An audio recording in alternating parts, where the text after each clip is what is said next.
The quote that stood out to me while reading the article is Snow and Snell, in an essay on staffing as a whole, rather than job analysis per se, argue that new trends in the environment demand changes in many human resource management functions, and that companies that respond quickly and appropriately to the staffing challenges presented by these trends will find that they can outperform competitors who are slower to develop a strong human resource planning and management function. So this quote stood out to me because it is very relevant in all jobs today. And I think it will continue to be relevant in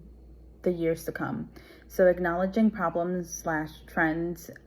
could lead to higher productivity, and leaves me with the question of how long or how many times does an organization need to see a trend before taking action? So yes, it's one thing to acknowledge that there's a trend and something is going on, but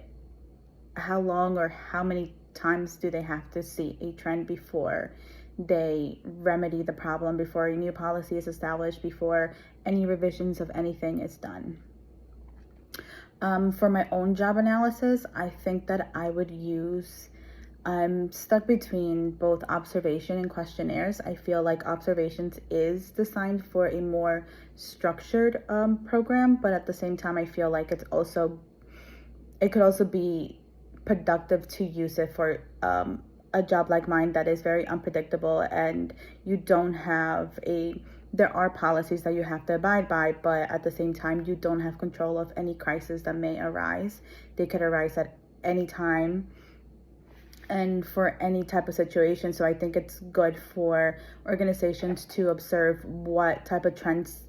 we see and how unpredictable the job may be, so that policies can be adjusted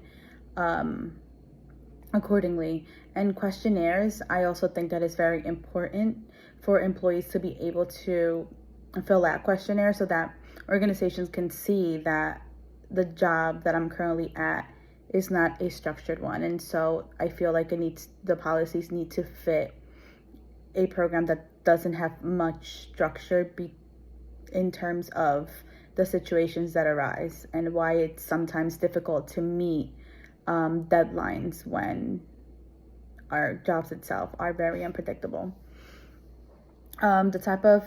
job analysis method that I think I would use for a clerk would be observation, and even work sampling. I think that